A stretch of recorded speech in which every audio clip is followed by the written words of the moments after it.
I'm running for California Lieutenant Governor because I have a plan that's worked in the past and will work in California. It involves exposing corrupt officials and using the court of public opinion, akin to what we already do with our brand media assassins, akin to what is happening with Tim Walz and Nick Shirley in Minnesota. Why don't all the great ideas that can help you and your family survive politics? Because they are blocked by self-opportunist politicians. So let's expose the self-opportunist politicians so we destroy their political power and thus get all the great ideas through, like decentralized energy and having your energy bills reduced by 80% or more, holding corrupt officials accountable. Nothing good will happen unless the people that have taken food out of your mouths and the mouths of your children are held to the same legal standards as everyone else. Eliminate property and income tax, which is used for waste, fraud, and abuse by corrupt politicians and is unconstitutional.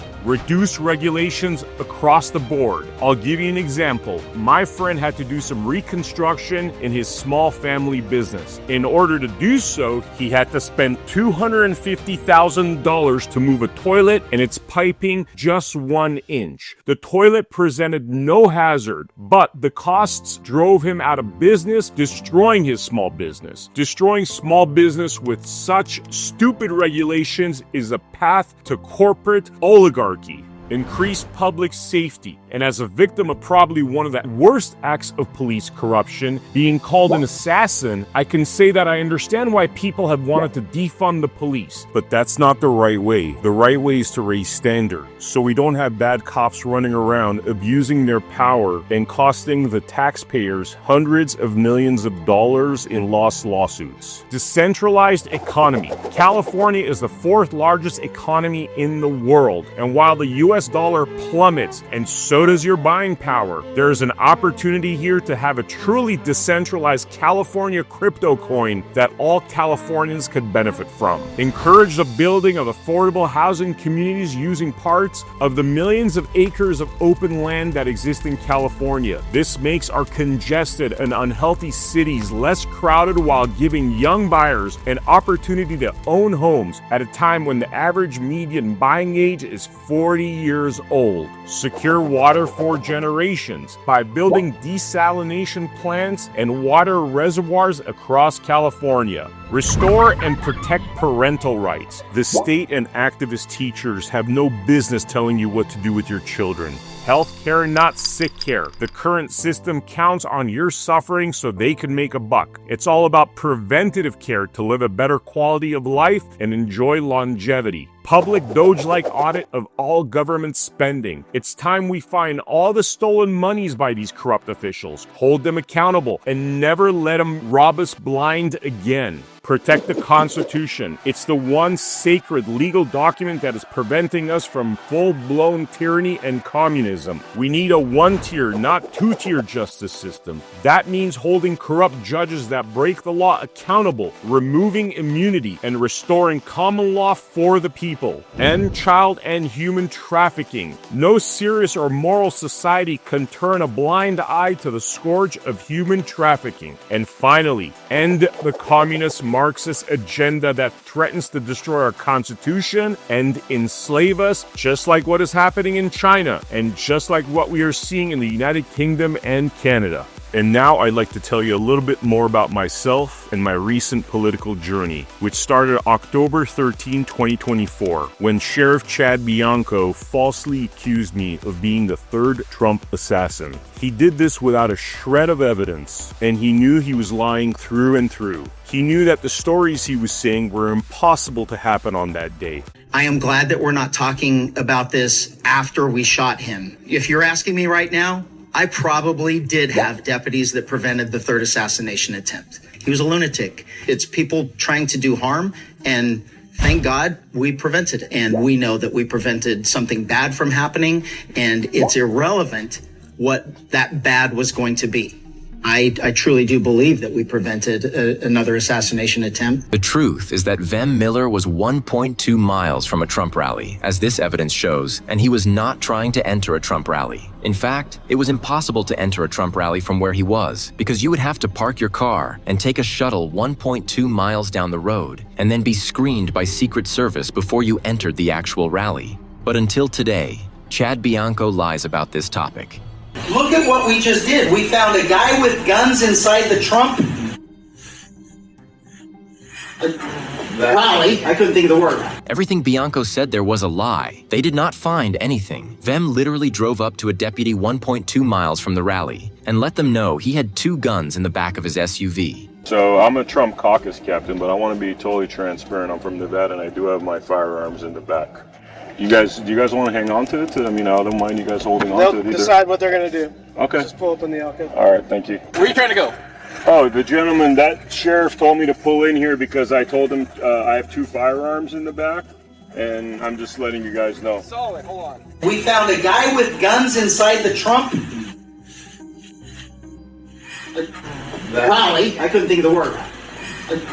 Rally. I couldn't think of the word. By the time Bianco had his press conference on October 13, 2024, the FBI and Secret Service had already stated that there was no threat to Trump and declined to even interview Vem Miller. This event and the ongoing lies of Chad Bianco caused me to investigate the corruption in California. And what I found is that Chad Bianco is far from a novelty. He wouldn't get away with such crimes if there wasn't an entire ecosystem there to protect him. And protect him they did. Well, after that, Chad Bianco spent the last 16 months using his power to suppress my speech, to weaponize his governor campaign against me, to put out more falsities, to put a target on my back.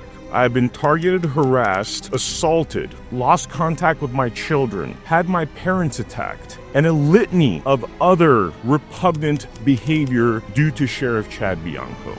But Sheriff Chad Bianco, nonetheless, today is one of the leading Republican candidates. He claims that he is a MAGA Republican. He claims that as a constitutional sheriff, while using suppression of speech, while banning me from events, while insisting that armed security guards are hired to remove me should I ever go to any of his events, even as a spectator.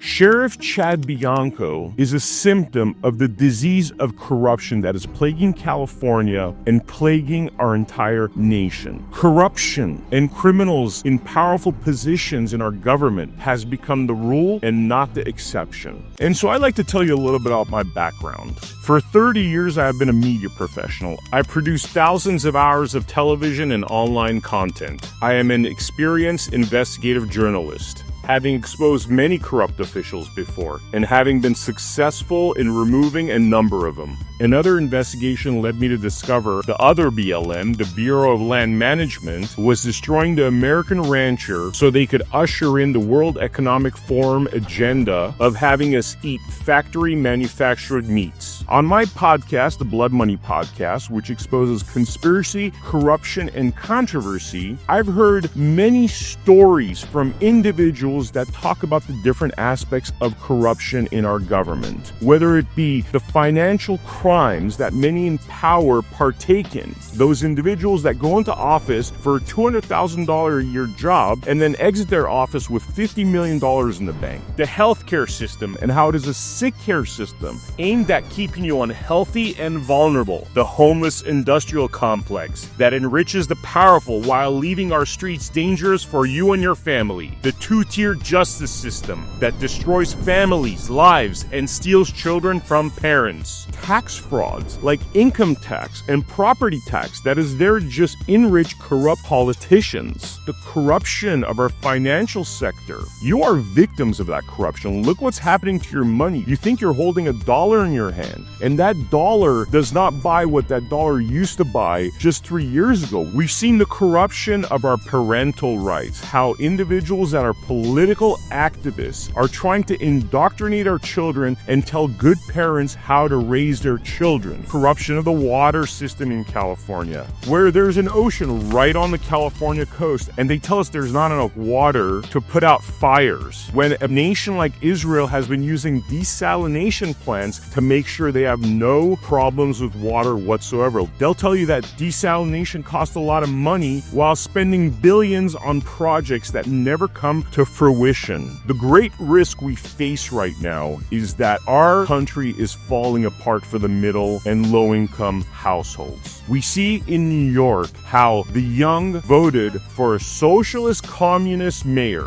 because they are so desperate they are buying into the free stuff program, and this is how we fall into tyranny. For anybody paying attention to what's happening in communist Marxist China, anybody that is spiritual is being persecuted. They are being persecuted because they believe in something. And so whether you're the yoga instructor, the Orthodox priest, the person practicing Judaism, you will be persecuted if we allow this march into communist Marxism. If you are spiritual, if you believe in any higher power, even if you're agnostic, don't believe the lies. We are all on the same side. Those lies are there to divide and conquer. And that's the game of politics today. It's become nothing more than gang warfare. And the common sense people are sick of it. They are sick of the division. They are sick of the system that no longer works for the people. My experience in exposing corruption taught me about where the divide between what's good for the people versus what's good for the select elite exists. And that divide is not party lines. And that's why I've created the Unitarian Platform, soon to be the Unitarian Party, which seeks to unite JFK Democrats, non-establishment Republicans, libertarians, and independents to create a new political party where the policies that will make the lives of your family better come to fruition. We can no longer allow this country to fall into the gangster mentality of red versus blue. That's going to destroy us. That is going to lead to civil war. That is going to lead to the destruction of you and your family. So please check out the Unitarian Platform on them2026.com. And I look forward to serving California into a better future.